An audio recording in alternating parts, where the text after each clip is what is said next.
Terima kasih Anda masih bersama kami. Bagi Anda yang baru saja bergabung, kami sampaikan kembali informasi pilihan hari ini. Eksekusi lahan dan bangunan sengketa di Puncak Kabupaten Bogor sempat dihalangi oleh warga.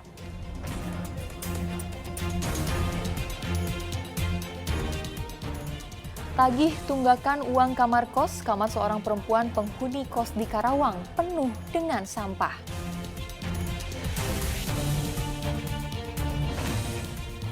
Ruang kelas rusak, sebagian murid SD Negeri Majasari 3 Cibiuk, Kabupaten Garut, belajar lesehan di halaman sekolah.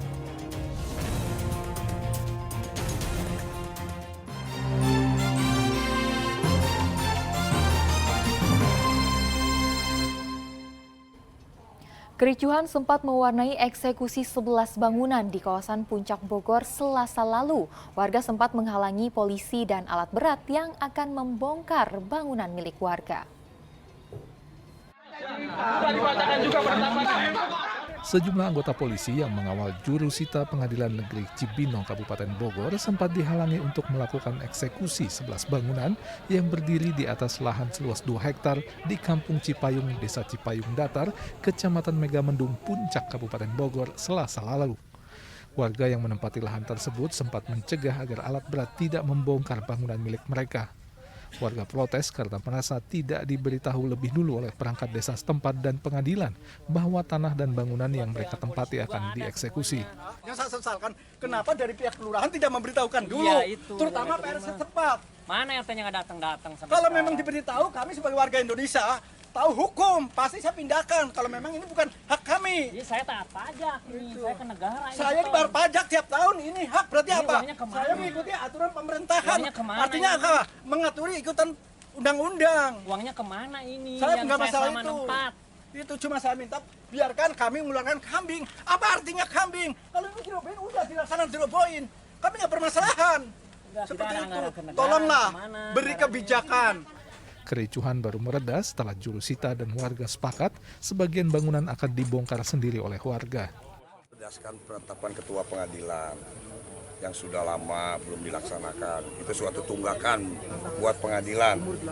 Satu-satu kita harus diselesaikan semua di tahun 2022 ini. Itu aja yang mungkin ya. Menangkan tahun berapa? Oh, ini perkara tahun 2008. Ya. Dari ini ada kesepakatan Pak atau gimana Pak? Sebagian ada kesepakatan mau bongkar-bongkar sendiri. Kalau untuk bangunan ada berapa Pak? Kurang lebih ada 11. 11 bangunan. Luas tanah? Luas tanah hampir 2 hektar. Eksekusi 11 rumah di lahan tersebut akhirnya dilanjutkan oleh jurusita Pengadilan Negeri Cibinong, disaksikan oleh warga sekitar. Asep Solihin melaporkan dari Kabupaten Bogor. Bupati Purwakarta Ane Ratna Mustika melaporkan 5 YouTuber ke Direktorat Reserse Kriminal Khusus Polda Jabar terkait dugaan konten mengandung berita bohong atau hoaks. Ane Ratna Mustika mengatakan akun-akun tersebut telah membuat konten fitnah soal masalah pribadinya yang tidak jelas kebenarannya, terutama terkait gugatan cerai Ane kepada suaminya Dedi Mulyadi ke Pengadilan Agama Purwakarta. Gugatan cerai itu dilakukan bulan September lalu. Ada 11 konten video dari 5 YouTuber yang dianggap hoax dan barang buktinya telah diserahkan Ane dan kuasa hukumnya kepada polisi. Dalam bukti surat laporan aduan yang ditunjukkan tim kuasa hukum, Ane melaporkan ke 5 YouTuber dengan tudingan pencemaran nama baik. Ane merasa dirugikan dengan adanya video tersebut yang berdampak secara psikologis kepada anak-anaknya. Saya datang ke keluarga ini untuk melaporkan akun-akun yang kemudian saya anggap telah memuat isinya beritanya fitnah gitu ya. Dalam hal ini adalah akun-akun YouTube channel. Banyak sih ya beberapa narasi dimunculkan. Yang pertama adalah kaitan dengan masalah pribadi, kemudian masalah keluarga, dan kemudian juga perkara yang hari ini sedang saya jalani ya, yaitu perkara gugatan cerai. Sebuah kamar kos di Kelurahan Palumbon Sari, Karawang dipenuhi oleh sampah setelah dihuni oleh seorang perempuan selama 2 tahun. Saat dibersihkan dan dikumpulkan, sampah dari kamar kos ini mencapai 30 karung. Sebuah kamar kos yang dihuni oleh seorang perempuan di wilayah Lamaran, Kelurahan Palumbon Sari, Kecamatan Karawang Timur, Kabupaten Karawang, mendadak menjadi sorotan warganet di jejaring sosial. Kamar yang sudah dihuni selama 2 tahun oleh NS dipenuhi oleh tumpukan sampah. Viralnya kejadian ini membuat Lurah Palumbon Sari penasaran sehingga mendatangi lokasi kejadian. 2 hari kemarin sempat saya lihat di TikTok, ya, cuman saya belum ngeh bahwa itu adalah warga Palumbon Sari. Nah, semalam itu Pak Babinsa dan Babin Kaptimas dan Pak RW-nya nge-share di grup RT RW bahwa itu terletak di wilayah kita, Palumbon Sari. Jadi perempuan itu orang mana sih? Identitasnya orang Tempuran ya. Saya pikir kalau kayak gitu kayak ada kelainan ya. Seorang perempuan, saya pikir dengan seorang perempuan biasanya identik dengan kebersihan, keindahan ya. Tapi kalau melihat seperti ini dengan lihat sampahnya yang menumpuk, saya kira itu ada kelainan juga, Pak. Menurut pengelola kos, Eni Nur Aini, NS mulai menempati kamar kos sejak tahun 2020 silam. NS dikenal pendiam dan tidak pernah bergaul. Pertama kali pengelola kos mengetahui kamar NS banyak tumpukan sampah, yaitu saat Eni akan menagih tunggakan uang pembayaran kos. Kontrak di sini berapa tahun? Udah ada kurang lebih 2 tahunan. Nah, Ibu tahu ini berantakan itu gimana ceritanya? Ini mau penagihan bulan ini Oktober.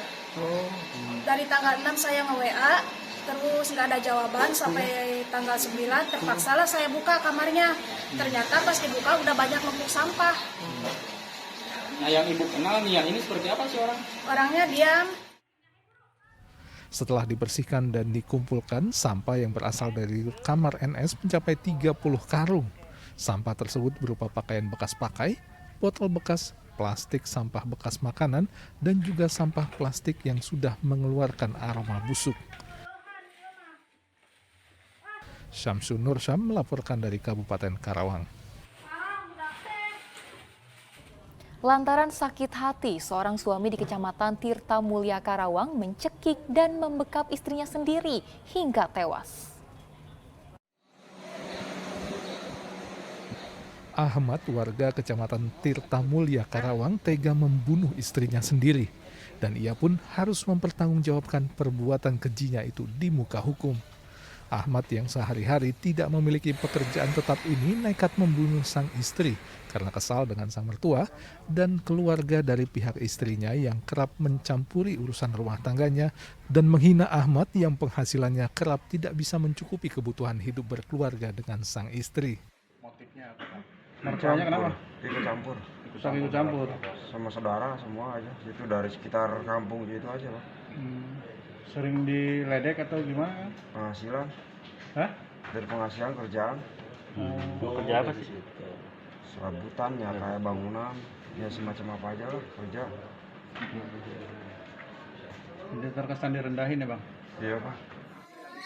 Gelap mata, Ahmad kemudian membunuh istrinya di rumahnya di Desa Citari, Kecamatan Tirta Mulia, Kabupaten Karawang dengan jeratan tali tambang dan bekapan hingga korban tak bisa bernafas. Tersangka sempat kabur bersembunyi di sejumlah tempat di wilayah Cikampek dan dibekuk polisi saat kembali ke rumahnya. Jadi merasa jengkel, kemudian pada saat itu gelap mata, seketika langsung suami ini atau tersangka ini menjerat korban menggunakan tali tambang, ditutup dengan selimut dan batang. Selama pencarian yang bersangkutan kabur, melarikan diri bersembunyi di bawah kolong jembatan di Cikampek, kemudian di rel kereta api, tetapi kemudian kita dapat informasi bahwasanya yang bersangkutan berada di rumah, langsung kita amankan. Selain menangkap tersangka, polisi juga menyita sejumlah barang bukti berupa 2 unit telepon genggam. Akibat perbuatannya, Ahmad diancam hukuman paling lama 15 tahun penjara.